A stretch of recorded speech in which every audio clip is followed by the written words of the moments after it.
Hello welcome. నా పేరు నరేష్. ఈ వీడియోలో మనం థర్మోడైనమిక్స్ యొక్క ఇంట్రడక్షన్ పార్ట్ చూద్దాము. అయితే నేను చెప్పే వీడియోస్ అన్నీ కూడా నేను ఇంజనీరింగ్ ఎస్పెషల్లీ మెకానికల్ ఇంజనీరింగ్ స్టూడెంట్స్ని దృష్టిలో పెట్టుకొని చేస్తున్న వీడియోస్. అయితే థర్మోడైనమిక్స్ అనేది చాలా వాస్ట్ సబ్జెక్ట్ అనమాట. సో ఈ థర్మోడైనమిక్స్ కాన్సెప్ట్స్ అనేవి రకరకాల ఫీల్డ్స్లో ఉన్న వాళ్ళకి ఉపయోగపడతాయి. ఉదాహరణకి కెమికల్ ఇంజనీరింగ్ కానీ, సైన్స్ బ్యాక్గ్రౌండ్లో వర్క్ చేస్తున్న వాళ్ళకి, లేకపోతే కెమిస్ట్రీ మీద వర్క్ చేస్తున్న వాళ్ళకి. సో ఇలా నంబర్ ఆఫ్ ఫీల్డ్స్, ఒకటని కాదు, ఎయిర్ ఫోర్స్ కానీ, నెక్స్ట్ మెరైన్ ఇంజనీరింగ్లో కానీ. సో థర్మోడైనమిక్స్ అనేది ఒక వాస్ట్ సబ్జెక్ట్ అనమాట. సో దీనికి ఒక బ్రాడర్ ఆస్పెక్ట్ ఉంది. సో ఇవి చాలా రకాలుగా ఉపయోగపడుతూ ఉంటాయి.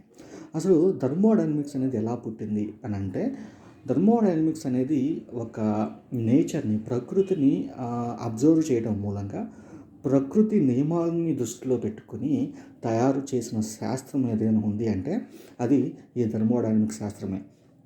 అయితే ముఖ్యంగా మన మెకానికల్ ఇంజనీరింగ్ పాయింట్ ఆఫ్ వ్యూలో ఈ థర్మోడైనమిక్స్ని ఆలోచిస్తే ఎలా ఉంటుందంటే, మనం ఈ ధర్మ అనేది ఏంటి, హీట్ అనమాట. ఇప్పుడు ఇక్కడ హాట్ బాడీస్ నుంచి, అంటే వేడి వస్తువులు, ఉష్ణంతో కూడిన వస్తువుల నుంచి పవర్ని ఎలా సాధించాలి, ఎనర్జీని, శక్తిని ఎలా సాధించాలి అనే దాని మీద ఎక్కువగా కాన్సన్ట్రేట్ చేస్తుంది మన మెకానికల్ ఇంజనీర్స్ కానీ, మెకానికల్ ఇంజనీరింగ్లో ఉన్న థర్మోడైనమిక్స్ కాన్సెప్ట్స్ కానీ. ఏంటంటే మనము మన ఇప్పుడు మన స్టీమ్ ఇంజిన్స్ ఉన్నాయి కదా, అవేంటి, దాని యొక్క థీమ్ ఏంటి, అక్కడ వేడి, హీట్ ఎనర్జీని యూజ్ చేసుకొని మెకానికల్ ఎనర్జీని పుట్టించటం. ఓకే, స్టీమ్ని యూజ్ చేసుకొని రైలు బండిని కదిలించడం ఏదైతే ఆ కాన్సెప్ట్ ఏదైతే ఉందో అదంతా కూడా ఏంటంటే మనకి థర్మోడైనమిక్స్ దాని మీద రీసెర్చ్లో భాగంగా మనకి ఇలా థర్మోడైనమిక్స్లో ఎన్నో రకాల నియమాలు అనేవి పుట్టుకుంటూ వచ్చాయి. మీకు దీంట్లో చాలా హిస్టరీ కూడా మిళితమై ఉంటుంది.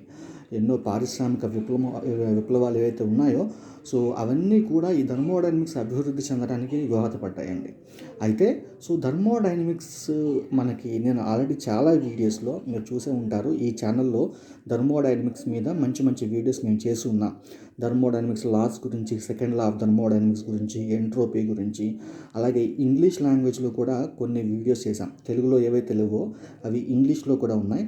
సో అవి ఇవంతా కూడా మేము థర్మోడైనమిక్స్ గురించి ఆల్రెడీ మీకు ఒక బ్రాడర్ ఆస్పెక్ట్ ఏదైతే ఉందో అది ఆల్రెడీ ఇచ్చేసామని మేము భావిస్తాం. కాకపోతే ఇక్కడ మనకి స్టూడెంట్ పాయింట్ ఆఫ్ వ్యూలో, మనకి ఎగ్జామ్ పాయింట్ ఆఫ్ వ్యూలో ఈ థర్మోడైనమిక్స్ చదివే విద్యార్థులు ఎంతో ఇబ్బంది పడుతూ ఉన్నారు మనోళ్ళు. కాబట్టి సో నేను ఇప్పుడు కొన్ని రకాల ఇంపార్టెంట్ కాన్సెప్ట్స్ ఏవైతే ఉన్నాయో ఇవి especially me exam point of వ్యూలో కానీ, లేకపోతే రేపొద్దున మీకు ఇంటర్వ్యూ పాయింట్ ఆఫ్ వ్యూలో కానీ, లేకపోతే కాంపిటేటివ్ ఎగ్జామ్ పాయింట్ ఆఫ్ వ్యూలో కానీ ఉపయోగపడతాయి అనే విధంగా ఈ కాన్సెప్ట్స్ని రూపొందించుదాము, అవి చెప్తాము అనే ఆలోచనతో ఈ వీడియోని ఇలా రూపొందించడం జరుగుతూ ఉంది. అయితే మీకు ఏమైనా డౌట్స్ ఉన్నా కూడా కింద కామెంట్ సెక్షన్లో పెట్టండి. సో యాక్చువల్గా క్షమించండి స్టూడెంట్స్, సో నాకు అస్సలు టైం ఉండట్లేదు. సో ఇలా చెప్తే మీరు తప్పుగా అనుకోవద్దు, నిజంగానే టైం ఉండట్లేదు, నీ కామెంట్స్కి రిప్లై ఇద్దామన్నా కూడా కుదరట్లేదు. సో దానికి మాత్రం మీరు నన్ను క్షమించాలి దయచేసి. బట్ యాక్చువల్గా మీరైతే కామెంట్స్లో ఏదైతే వీడియోస్ అడుగుతూ ఉన్నారో చేయమని, అవన్నీ మళ్ళీ చేయడానికి నేను ప్రయత్నిస్తాను. సో ఓకే, సో ఇక థర్మోడైనమిక్స్ విషయానికి వస్తే, ఇక్కడ ఫస్ట్ మనకి థర్మోడైనమిక్స్ స్టార్ట్ అవ్వగానే సో యూజువల్గా ఏంటంటే ధర్మ అనేది గ్రీక్ వర్డ్. అంటే ధర్మ అంటే జనరల్గా ఏంటంటే హీట్ అనమాట, అంటే ఉష్ణం. డైనమిక్స్ అంటే ఏం లేదు, గతించేది. సో ఉష్ణగతిక శాస్త్రం ఏదైతే ఉందో దాన్ని థర్మోడైనమిక్స్ అంటారు. ఇది మనం చాలా బేసిక్ లెవెల్ నుంచి చదువుకుంటూ వస్తున్నాం. మీరు ఈవెన్ 8th క్లాస్లో కూడా థర్మోడైనమిక్స్ యొక్క బేసిక్స్ మీరు చదువు ఉంటారు. ఇలా ఫిజిక్స్ నుంచి అది మనకి ఇంజనీరింగ్లోకి ఎలా అయితే రూపాంతరం జరిగిందో ఇదంతా కూడా మీ అందరికీ తెలుసు. సో థర్మోడైనమిక్స్ డెఫినేషన్ కంటే ముందు ఇక్కడ మనకి కొన్ని రకాల కాన్సెప్ట్స్ ఉంటాయి. మీకు సిస్టమ్ అని, okay, open system, closed system, next microscopic view, macroscopic view. So ఇవన్నీ కూడా మీరు ఆల్రెడీ క్లాస్ రూమ్లో విన్నారు. కానీ సో ఇక్కడ ఈ వీడియోలో చేసినప్పుడు మీకు ఇంకా కొంచెం క్లారిటీ, క్లాస్ రూమ్లో ఆల్రెడీ మీరు 90% వినుంటారు. సో దానికి ఒక 10% మాత్రం నేను యాడ్ చేద్దామని నేను భావిస్తూ ఉన్నాను. అయితే ఫస్ట్ నేను మీతో డిస్కస్ చేయాలనుకునే టాపిక్ ఏంటంటే సిస్టమ్ అనేది యాక్చువల్గా మీరు బైహార్ట్ అనేది, బట్టి పట్టడం అనేది దయచేసి చేయొద్దు. ఇక్కడ థర్మోడైనమిక్స్ అనేది ప్రకృతిని, ఇక్కడ మనకి బయట మన కంటికి కనిపించే ఎన్నో విశేషాలు ఈ ప్రకృతిలో ఉన్నాయి. ఆ విశేషాలను చూడటం ద్వారా ఈ ఈ శాస్త్రం ఏదైతే ఉందో ఈ సబ్జెక్ట్ అనేది పుట్టుకుంటూ వచ్చింది. కాబట్టి దానికి మనం విలువ ఇవ్వాలి. విలువ ఇవ్వాలంటే మీరు బట్టి పట్టొద్దు. ప్రతిదాన్ని అబ్జర్వ్ చేయండి, నేచర్ని అబ్జర్వ్ చేయండి. ఇలా ఎందుకు జరుగుతుంది అని ఆలోచించండి. సో ఆటోమేటిక్గా మీకు ఈ సబ్జెక్ట్ కూడా బాగా అర్థమవుతుంది. ఉదాహరణకి నేను ఆల్రెడీ మన వీడియోలో చెప్పాను. మనకి ఏంటంటే కొన్ని న్యాచురల్ ప్రాసెస్ ఉంటాయి. ఇక్కడ ప్రాసెస్ అనే పదం కూడా మీకు థర్మోడైనమిక్స్ సబ్జెక్ట్లో వస్తుంది. ముందు ముందు మనం డిస్కస్ చేస్తాం ప్రాసెస్ అనే పదం కూడా. నేను ఇక్కడ దీనికి ఒకటి యాడ్ చేస్తున్నా. న్యాచురల్ ప్రాసెస్ అంటే సహజంగా మనకి బయట జరిగేది. ఓకే, టెక్స్ట్ బుక్లో కాదండి, బయట జరిగే ప్రాసెస్ న్యాచురల్ ప్రాసెస్ అంటాం. అంటే సో ఈ న్యాచురల్ ప్రాసెస్ గురించి మనకి ఎవరు టెక్స్ట్ బుక్లో చెప్పక్కర్లేదు, మనం కంటిలో చూస్తాం. ఉదాహరణకి ఏంటంటే ఇక్కడ వాటర్, నీరు ఏదైతే ఉందో అది ఎప్పుడు కూడా ఎత్తు నుంచి పల్లానికి ప్రవహిస్తుంది. ఇది మన అందరికీ తెలుసు, కామన్ సెన్స్ ఇది కదా. సో మీ అందరికీ కూడా తెలుసు ఎత్తు నుంచి పల్లానికి ప్రవహిస్తుంది నీరుని తెలుసు కదా. ఇది ఒక న్యాచురల్ ప్రాసెస్. అలాగే మన పిల్లవాడు పుట్టిన తర్వాత రోజులు గడిచే కొద్దీ అతను ఏమవుతాడు, పెరుగుతాడు, పెద్ద అవుతాడు, ఆ తర్వాత ముసలివాడవుతాడు. సో ఇది ఒక న్యాచురల్ ప్రాసెస్. సో సృష్టి ఇలాగే ఉంది. ఇది ఒక సృష్టి నియమం, లా ఆఫ్ యూనివర్స్ అంటాం. సో ఈ సృష్టి నియమం ప్రకారం సో మన జుట్టు నెరిసిపోతుంది, మన చర్మం ముడతలు పడుతుంది, మనం చివరికి ముసలివాళ్ళం అయిపోతాం. అంతేగాని మళ్ళీ పసిపాపలవ్వం కదా. ఇది ఒక న్యాచురల్ ప్రాసెస్. అలాగే వాటర్ అనేది ఎత్తు నుంచి పల్లానికి ప్రవహిస్తుంది. ఇది ఒక న్యాచురల్ ప్రాసెస్. కాలం గడిచే కొద్దీ మీరు ఈరోజు ఒక స్కూటర్ కొంటారు, లేకపోతే ఒక మోటార్ సైకిల్ కొంటారు. అదే ఒక 20 ఏళ్ళ తర్వాత 30 ఏళ్ళ తర్వాత అది తుప్పు పట్టిపోయి ఎక్కడో ఇనుప సామానుడు కొట్టు దగ్గర కూడా ఉండొచ్చు కదా. ఇనుప సామాను వాళ్ళ కొట్టు దగ్గర కూడా ఉండొచ్చు. సో అట్లా సో ప్రతిదీ కూడా ఏమవుతుంది, ఒక డైరెక్షన్ ఉంటుంది. ఉదాహరణకి నేను ఇలా చెప్తుంటే మీకు ఒక డైరెక్షన్ అనిపిస్తుందా? సో పుట్టడం, పెరగటం, పెద్దవాళ్ళు అవటం, ఆ తర్వాత ముసలి వాళ్ళు అవటం, చనిపోవటం. ఇది ఒక డైరెక్షన్, ఒక క్రమ పద్ధతిలో ఉంది కదా. సో వాటర్ అనేది ఎత్తు నుంచి ఏమవుతుంది, మనకి మరక నుంచి పల్లానికి, సో ఎత్తు నుంచి కింద వైపుకి ఎప్పుడు కూడా వాటర్ అనేది ప్రవహిస్తూ ఉంటుంది, అవునా కదా. సో వాటర్ సో ఇలా ఉందనుకోండి ఏదన్నా ఒక ఇల్లు, సో వాటర్ అనేది సో ఈ డైరెక్షన్లో ప్రవహిస్తుంది. సో ఇది ఒక డైరెక్షన్ అనమాట. ఒక న్యాచురల్ ప్రాసెస్కి ఒక డైరెక్షన్ ఉంటుంది. ఆ డైరెక్షన్ ప్రకారమే సో ఆ ప్రాసెస్ అనేది జరుగుతుంది, అవునా కదా. సో సో ఇవన్నీ కూడా న్యాచురల్ ప్రాసెస్ అనమాట. సో ఇవి ఇలాగే జరుగుతాయి. సో మన సెకండ్ లా ఆఫ్ థర్మోడైనమిక్స్ కూడా ఇదే చెప్తుంది. ఏది డైరెక్షన్ గురించి చెప్పేది అది second law of thermodynamics. Okay, so ఎప్పుడైనా కూడా ఆ డైరెక్షన్లోనే ఉంటుంది. ఆ డైరెక్షన్కి నువ్వు ఎగనెస్ట్గా వెళ్ళాలి అంటే నువ్వు సరౌండింగ్స్ని మార్చాలి. ఓకే, ఆ తర్వాత అప్పుడు మాత్రమే నువ్వు దాన్ని అచీవ్ చేయగలవు అని. ఓకే, సో ఇట్లా మనకి సెకండ్ లా ఆఫ్ థర్మోడైనమిక్స్ కూడా ఉంటుంది. సో నేను చెప్పాలనుకునేది ఏంటంటే ఇప్పుడు సిస్టమ్ అనమాట. ఈ సిస్టమ్ అనేది ఏంటి? సో యాక్చువల్గా మీకు చిన్నప్పటి నుంచి మీరు ఒక మహాభారతం వినే ఉంటారు. దాంట్లో ద్రోణాచార్యుడు అర్జునుడికి విలువిద్యలో శిక్షణ ఇస్తూ మనకి చెట్టు మీద ఒక పక్షి ఉంటుంది అని చెప్పి సో పాండవులందరినీ వరుసలో పెట్టి అందరికీ ఏదైతే అది ఉందో ఆ ధనస్సు ఉందో ఆ ధనస్సు అందరికీ ఇచ్చి సో ఆ పెట్టెని ఏం చేయమన్నప్పుడు వాళ్ళు అడుగుతాడనమాట. సపోజ్ ఉదాహరణకి మన భీముని అడిగితే సో ఏం కనిపిస్తుంది భీమా అని ద్రోణాచార్య వారు భీముని అడిగితే భీముడు అంటాడు, చెట్టు కనిపిస్తుంది, పైన ఆకాశం వెళ్ళే పక్షులు కనిపిస్తున్నాయి, ఆకులు కనిపిస్తున్నాయి, కొమ్మలు కనిపిస్తుంది, ఆ చెట్టుకున్న మొదలు కనిపిస్తుంది, ఇలా చెప్పుకుంటూ వెళ్ళిపోతాడు. సో ఇక్కడే మనకి ఒక సిస్టమ్ అనే ఐడియా వస్తుంది చూడండి. ఇక్కడ భీముని దృష్టిలో సో అతనికి ఒక ఆలోచిస్తే అతనికి పక్షులు కనిపిస్తున్నాయి, చెట్లు కనిపిస్తున్నాయి. ఓకే, సో నెక్స్ట్ చెట్లుకున్న ఆకులు, ఇలా నెంబర్ ఆఫ్ వేస్లో మనకి సో అతనికి ఇలా ప్రతిదీ కనిపిస్తూ ఉంది. సో అతని దృష్టిలో ఇదంతా కూడా ఒక సిస్టమ్ అనమాట. ఓకే, సో నెక్స్ట్ అర్జునుడి దగ్గరికి వచ్చేప్పటికి అర్జునుడికి ఏం కనిపిస్తుంది, చెట్టు మీద పక్షి ఉంది, పక్షికున్న ఆ పక్షి కన్ను మాత్రమే కనిపిస్తుంది. సో అర్జును పాయింట్ ఆఫ్ వ్యూలో అతను ఒక ఇమాజినరీ బౌండరీని గీసేసుకున్నాడు. ఓకే, సో అతను ఒక ఇమాజినరీ బౌండరీని గీసేసుకొని ఆ బౌండరీకి అటువైపులో ఉన్నవన్నీ కూడా సరౌండింగ్స్ అవుతాయి. సో సరౌండింగ్స్లో ఏమున్నాయో అతను ఏం పట్టించుకోవట్లా. ఓన్లీ అతని కాన్సన్ట్రేషన్ మొత్తం కూడా సిస్టమ్ మీద ఉంది. సిస్టమ్ అంటే ఇక్కడ పక్షి కన్ను అనమాట. సో అర్జునుడు గీసిన సిస్టమ్ ఇది. ఓకే, సో ఇక్కడ సిస్టమ్ అంటే అర్థం ఏంటి? సిస్టమ్ అంటే ఏం లేదు, సింపుల్. సిస్టమ్ అంటే ఒక రీజియన్ ఆఫ్ స్పేస్ అనమాట. సపోజ్ ఇది ఒక రీజియన్ ఆఫ్ స్పేస్ ఉంది. సో ఆ స్పేస్ మీద మనం కాన్సన్ట్రేషన్ చేస్తూ ఉంటే అదే సిస్టమ్ అవుతుంది. ఆ సిస్టమ్కి బయట పక్కన ఉన్నవన్నీ కూడా సరౌండింగ్స్ అవుతాయి. ఉదాహరణకి మీ నాన్నగారు వచ్చి, అరే బైక్ ఆయిల్ కారుతుందిరా, బైక్ కింద నుంచి ఏదో ఆయిల్ కారుతుంది ఒకసారి చూడు అన్నాడు అనుకోండి. మీరు వెళ్ళి ఏం చేస్తారు? మీరు వెళ్ళి ఎక్కడ చూస్తారు? సైలెన్సర్ దగ్గర చూస్తారా? లేకపోతే ఇక్కడ మన హెడ్ లైట్ దగ్గర చూస్తారా? ఎక్కడ చూస్తారు?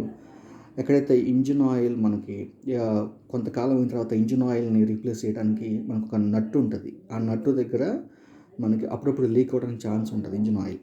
సో అక్కడికి వెళ్ళి మీ కాన్సన్ట్రేషన్ మొత్తం కూడా, సో ఆ నట్టు ఆ ఇంజిన్ సిస్టమ్ ఏదైతే ఉందో,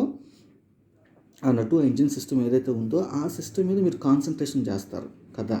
సో మీరు ఆ సైలెన్సర్ని పట్టించుకోరు, పైన ఉన్న హ్యాండిల్స్ని పట్టించుకోరు, ఆ పైన ఉన్న ట్యాంకుని పట్టించుకోరు, పెట్రోల్ ట్యాంక్ని, సో స్టాండ్ని పట్టించుకోరు, దేన్ని పట్టించుకోరు. మీ కాన్సన్ట్రేషన్ మొత్తం కూడా సో ఇంజిన్ కింద ఉన్నట్టు ఏదైతే ఉందో, సో అది మీ కాన్సన్ట్రేషన్. ఓకే, సో మీ సిస్టమ్ ఇది. ఓకే, మిగతా అన్నీ కూడా ఆ సిస్టమ్కి బౌండరీ, మిగతా అన్నీ కూడా ఏమవుతాయి? సరౌండింగ్స్ అవుతాయి. అక్కడ బౌండరీ అనేది, మీకు బౌండరీ అనేది కూడా ఎగ్జామ్లో డెఫినేషన్ వస్తుంది. What is system boundary, what is system, what is surroundings. So ఇవన్నీ కూడా మీకు ఎగ్జామ్లో వచ్చే క్వశ్చన్సే. సో ఇక్కడ బౌండరీ అనేది ఎవరు అక్కడ వచ్చి బౌండరీ అనేది అడ్డం నుంచోరు, లేకపోతే ఏదన్నా ఒక తెర లాంటిది మీకు అడ్డం కట్టరు. అదొక ఇమాజినరీ కాన్సెప్ట్ అనమాట. అది మీరు ఒకటి ఉంది అని మీకు కూడా తెలియదు కొన్ని సందర్భాల్లో, అవునా కదా. సో మీరు ఏదైతే కాన్సన్ట్రేషన్గా ఒక వస్తువు మీద ఒక చోట ఒక ప్రదేశంలో మీరు పనిచేస్తూ ఉంటే అక్కడ దాని చుట్టూ మీరే ఒక ఇమాజినరీ బౌండరీ అల్లేసుకుంటారు. ఓకే, దాని దాటి మీ కాన్సన్ట్రేషన్ ఉండదు.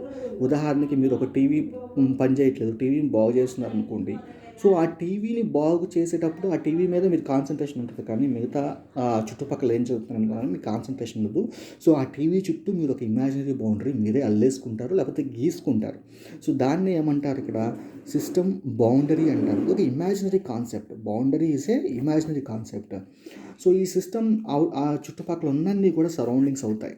ఓకే, ఇదొక సిస్టమ్. సో ఇదనమాట సిస్టమ్ కాన్సెప్ట్ అంటే. ఇది సిస్టము, ఇక్కడ బౌండరీ, సరౌండింగ్స్. ఓకేనా? సో అర్థమైందండి. సో ఇక్కడ చాలా ఇంపార్టెంట్, సిస్టమ్ అనేది చాలా ఇంపార్టెంట్. ఈ సిస్టమ్ అనే దాన్ని బేస్ చేసుకుని మీరు థర్మోడైనమిక్స్లో మీరు చాలా టాపిక్స్ని మీరు ఫస్ట్ లా దగ్గర నుంచి చూస్తే మీరు థర్డ్ లా దగ్గరికి మొత్తం 4 థర్మోడైనమిక్స్ లాస్ కూడా ఈ సిస్టమ్ అనే కాన్సెప్ట్ చాలా ఉపయోగపడుతుంది. And you must have knowledge on this system concept. Okay, so unless and otherwise మనకేమవుతుందంటే కొంచెం డిఫికల్టీ ఉంటుంది అనమాట సిస్టమ్ కాన్సెప్ట్ తెలియకపోతే. ఓకేనా? సో మీకు ఒక ఐడియా వచ్చింది అనుకుంటా. సిస్టమ్ అంటే ఏంటి? System is a region of space on which we are paying concentration or on which we are paying attention. So right, that is called system. So now ఇక్కడ మనకి మళ్ళీ మ్యాక్రోస్కోపిక్, మైక్రోస్కోపిక్ అనే కాన్సెప్ట్ ఉంటుంది. Macroscopic or microscopic. So what is macroscopic and what is microscopic? So ఇక్కడ ఏంటంటే macroscopic అనే దాన్ని మనం ఎక్స్పీరియన్స్ చేయొచ్చు. సింపుల్గా చెప్తున్నాను, మ్యాక్రోస్కోపిక్ అనే దాన్ని మనం ఎక్స్పీరియన్స్ చేయొచ్చు. ఓకే, సో ఈ మైక్రోస్కోపిక్ అనే దాన్ని వీ కెనాట్ ఎక్స్పీరియన్స్ అనమాట. మనం ఎక్స్పీరియన్స్ చేయలేం. ఉదాహరణకి మనకి ఒంట్లో బాగోలేదు, జ్వరంగా ఉంది, హాస్పిటల్కి వెళ్తే డాక్టర్ గారు ఏం చేస్తారు? థర్మోమీటర్ పెట్టి టెంపరేచర్ చెక్ చేస్తారు కదా. సో ఇక్కడ టెంపరేచర్ కనిపిస్తుంది మనకి ఎంత? 101 డిగ్రీ సెల్సియస్, 101 ఫారెన్హీట్. సెల్సియస్ చనిపోతారండి. 101 degree Fahrenheit. So 101 degree Fahrenheit ఉంది అనేది ఎక్స్పీరియన్స్ చేసాం. దిస్ ఈజ్ ఏ మ్యాక్రోస్కోపిక్ అండి. Macroscopic quantity, macroscopic point of view. So ఈ టెంపరేచర్ని ఫైండ్ అవుట్ చేయడానికి లోపల యాక్చువల్గా ఇది ఇమీడియట్గా ఇలా పెట్టంగానే మనకి నోట్లో పెట్టంగానే 101 చూపిస్తుందా? So it will take some time, కొంత టైం పడుతుంది. ఆ కొంత టైంలో మనకి లోపల మైక్రోస్కోపిక్గా మనకి ఏదైతే జరగాలో అది జరిగి దాని ప్రకారం ఏదైతే ఉందో మనకి మ్యాక్రోస్కోపిక్ వ్యూలో ఈ టెంపరేచర్ అనేది నమోదవుతుంది. అలాగే ప్రెషర్ తీసుకున్నారనుకోండి, ప్రెషర్ని మెజర్ చేయడం అనేది మనకి ప్రెషర్ గేజెస్ ఉంటాయి కదా. సో ప్రెషర్ గేజెస్ ద్వారా మనం ప్రెషర్ మెజర్ చేస్తాం. సో ఇది మ్యాక్రోస్కోపిక్ వ్యూ అండి, మ్యాక్రోస్కోపిక్ వ్యూ ఇది. ఓకే. సో లోపల సపోజ్ ఫర్ ఎగ్జాంపుల్ ఒక పైప్ లైన్ ఉంది. ఈ పైప్ లైన్‌లో ఇక్కడ ఒక ప్రెషర్ గేజ్ ఉంది. సో ఈ ప్రెషర్ గేజ్‌లో సపోజ్ మనకు ఒక ప్రెషర్ వాల్యూ ఉంటుంది. Like 30 bar something like thought. So ఇక్కడ లోపల మనకి గ్యాస్ అనేది ఫ్లో అవుతా ఉంటది. ఓకే. సో ఇక్కడ మనకు కనిపించేది మ్యాక్రోస్కోపిక్. ఈ లోపల ఏదైతే కొలిషన్స్ ఈ మాలిక్యూల్స్ మధ్య కొలిషన్స్ జరిగి మనకి ప్రెషర్ అనేది బిల్డ్ అవుతది. సో ఇక్కడ లోపల ఏం జరుగుతుంది అనే దాని గురించి అది మైక్రోస్కోపిక్ కాన్సెప్ట్. దాని గురించి మనం పట్టించుకోము. ఇది మనం చదివే క్లాసికల్ ఆర్ మ్యాక్రోస్కోపిక్ థర్మోడైనమిక్స్. మనం చదివే ఈ క్లాసికల్ థర్మోడైనమిక్స్‌లో మన వ్యూ అంతా కూడా మ్యాక్రోస్కోపిక్ పాయింట్ ఆఫ్ వ్యూలోనే ఉంటది. ఓకే. మన వ్యూ అంతా మ్యాక్రోస్కోపిక్ పాయింట్ ఆఫ్ వ్యూలోనే ఉంటుంది. మైక్రోస్కోపిక్ పాయింట్ ఆఫ్ వ్యూలో ఉండదు. ఓకేనా. సో అదనమాట మైక్రోస్కోపిక్కి మైక్రోస్కోపిక్కి. సో అర్థమైంది అనుకుంటాను. వ్యూ ఏదైతే ఉందో సింపుల్గా చెప్పాలంటే మ్యాక్రోస్కోపిక్ని మనం ఎక్స్పీరియన్స్ చేస్తాము, మైక్రోస్కోపిక్ని వీ కెనాట్ ఎక్స్పీరియన్స్ అనమాట. ఓకేనా. ఉదాహరణకి ప్రెషర్ చెప్పుకోవచ్చు. మనం ప్రెషర్ గేజెస్ ద్వారా ప్రెషర్ ఏదైతే చూస్తూ ఉన్నామో అది మ్యాక్రోస్కోపిక్ థింగ్ అనమాట. Macroscopic view. ఇక్కడ వ్యూ అంటే ఏంటి, మన దృష్టికోణం. అది మ్యాక్రోస్కోపిక్ అనే అదొక దృష్టికోణం. ఓకే. లార్జర్ పిక్చర్లో మనం చూస్తాం. లోపల ఇన్సైడ్ ఏం జరుగుతుంది మాలిక్యులర్ లెవెల్లో అనేది మనం పట్టించుకోము. అది మైక్రోస్కోపిక్ వ్యూ అవుతుంది. ఓకేనా. ఉదాహరణకి ప్రెషర్ చెప్పుకోవచ్చు. ప్రెషర్ని ఇక్కడ మనం మెజర్ చేస్తాం. ప్రెషర్ జనరల్గా ఏమవుతుందంటే సో ఇక్కడ మాలిక్యూల్స్ అనేవి కొలైడ్ అవుతాయి. కొలైడ్ అవటం వల్ల ఏమవుతుంది, మూమెంట్ జనరేట్ అవుతుంది. ఓకే. సో ఈ rate of change of momentum per unit cross sectional area జనరల్గా ఏమంటారు అంటే ఇక్కడ ప్రెషర్ అని అంటారు. సో ఆ rate of change of momentum per unit cross sectional area. So ఆ కాన్సెప్ట్లోకి మనం అంత డీటెయిల్గా వెళ్ళట్లా. ఆ మొమెంటమ్ ఎంత, సో ఇది మనం వెళ్ళట్లా. సో ఓకేనా. సో ఎంటైర్ క్లాసికల్ థర్మోడైనమిక్స్లో మన వ్యూ ఎలా ఉంటుంది అంటే మ్యాక్రోస్కోపిక్ వ్యూ ఉంటుంది. ఓకేనా. సో మీకు ఒక ఐడియా వచ్చిందని అనుకుంటున్నాను. ఏమైనా డౌట్స్ ఉంటే చెప్పండి. మళ్ళీ నేను ఈ కాన్సెప్ట్స్ మీద మళ్ళీ వీడియో చేయడానికైతే ప్రయత్నిస్తాను. సో మీకు ఒక సిస్టమ్ మీద ఒక అవగాహన వచ్చింది. సిస్టమ్ అంటే డెఫినేషన్. ఇంకా నేను సిస్టమ్ గురించి మనకి ఇక్కడ ఓపెన్ సిస్టమ్ అలాగే క్లోజ్డ్ సిస్టమ్ కాన్సెప్ట్ ఉంటుంది. సో నెక్స్ట్ ఇక్కడ మనకి మ్యాక్రోస్కోపిక్ అండ్ మైక్రోస్కోపిక్ అనే దాని మీద మనకు ఒక ఐడియా వచ్చింది కదా. సో నేను నెక్స్ట్ వీడియోలో ఈ ఓపెన్ సిస్టమ్ అంటే ఏంటి, అలాగే క్లోజ్డ్ సిస్టమ్ అంటే ఏంటి అనే దాన్ని డిస్కస్ చేస్తాను. ఓకేనా. సో మీకు ఈ వీడియో నచ్చినట్లయితే దయచేసి లైక్ చేయండి. అలాగే మీరు మొదటిసారి మన ఛానల్కి వస్తే సబ్స్క్రైబ్ చేయండి. దీనివల్ల మీ ఫ్రెండ్స్కి కూడా ఉపయోగం ఉంది అనుకుంటే ఇప్పుడే మీ ఫ్రెండ్స్కి వాట్సాప్లో షేర్ చేయండి. ఓకేనా. Thank you.